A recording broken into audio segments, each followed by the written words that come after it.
Of all the things people believe about speaking with confidence, the biggest myth is that it's a gift you're either born with or you're not. The truth is, confidence is a skill. It's something you can build, something you can strengthen, something you can own if you're willing to work for it. Nobody comes into this world ready to stand in front of a room full of strangers and deliver a powerful message without a little trembling in their boots at first.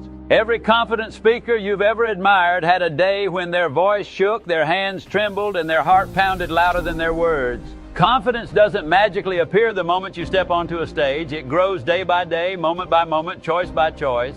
It's built in the quiet moments when you practice your words in an empty room, when you rehearse that opening line one more time even though you're tired, when you tell yourself, I can do this, even when every fear inside you says you can't. Confidence comes when preparation meets perseverance.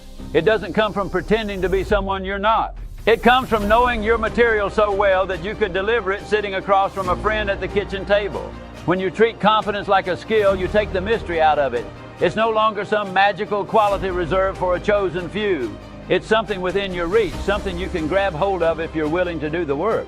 You don't get confident by waiting for the fear to go away. You get confident by showing up scared, doing it anyway, and realizing you survived, and then doing it again and again and again. Every stumble you experience, every awkward pause, every time your mind goes blank, those aren't failures, they're practice rounds.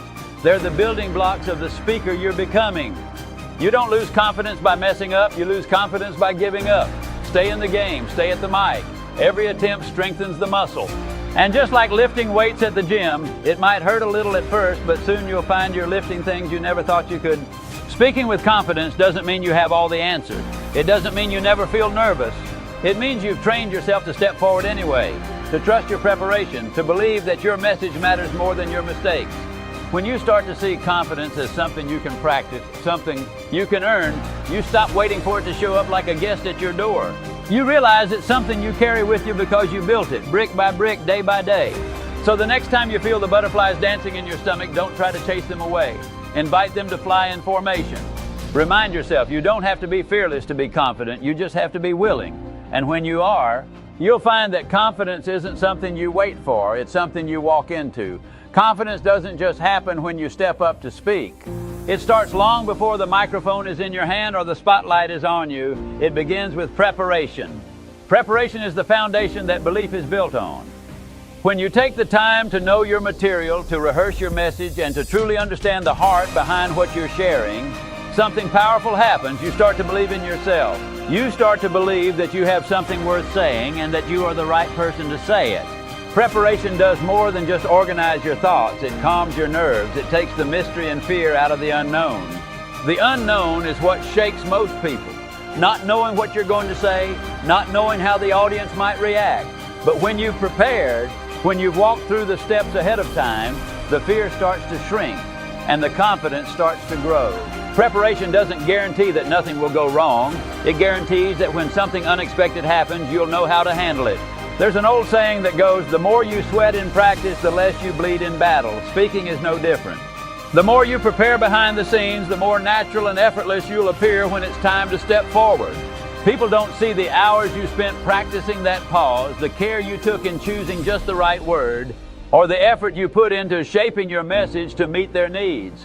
They just see someone standing there with confidence, someone they can trust, someone they want to listen to. Preparation is also where the connection to your audience begins. When you prepare, you think not just about what you want to say, but about what they need to hear. You anticipate their questions, you address their concerns, and you make your message a bridge that brings them closer to you.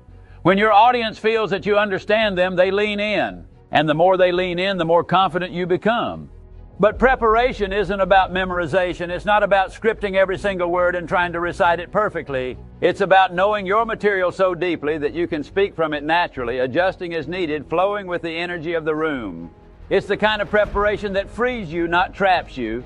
You're not locked into a script. You're anchored in your message. When you prepare, you're sending yourself a powerful message. I care enough about my message and my audience to get this right. And when you start from a place of care, confidence follows.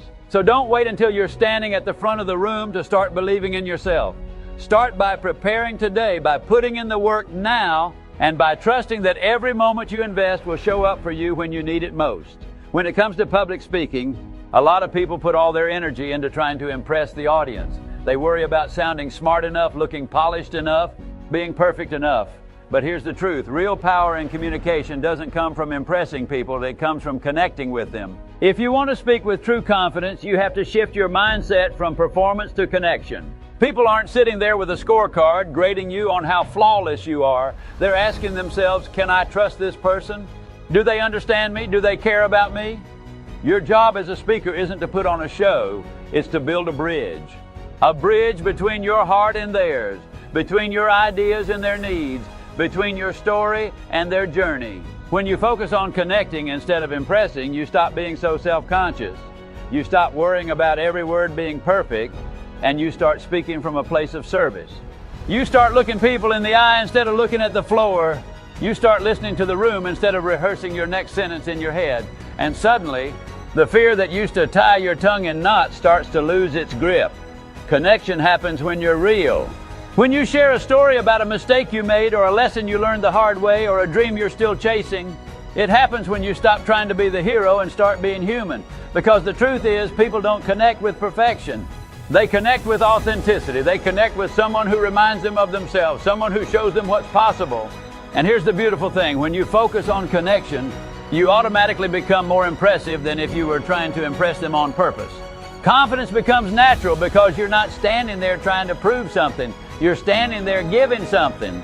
You're offering encouragement, hope, wisdom, whatever it is they came looking for. So the next time you step up to speak, take a deep breath and shift your focus. Forget about being impressive. Focus on being present. Focus on serving. Because when you connect, you don't just win their applause, you win their hearts. One of the greatest myths in public speaking is that you have to be perfect to be powerful. People chase the perfect speech, the flawless delivery, the ideal reaction from the audience, but the truth is, authenticity beats perfection every time. What people are really looking for isn't a polished robot standing in front of them. They're looking for someone real. Someone who shows up with all their strengths, all their scars, and all their sincerity. When you chase perfection, you create pressure. You put yourself in a tight little box where one wrong word feels like a disaster. But when you show up authentically, you give yourself room to breathe. You give yourself permission to stumble, to laugh at yourself, to speak with heart instead of fear. And in doing so, you invite your audience to relax and trust you.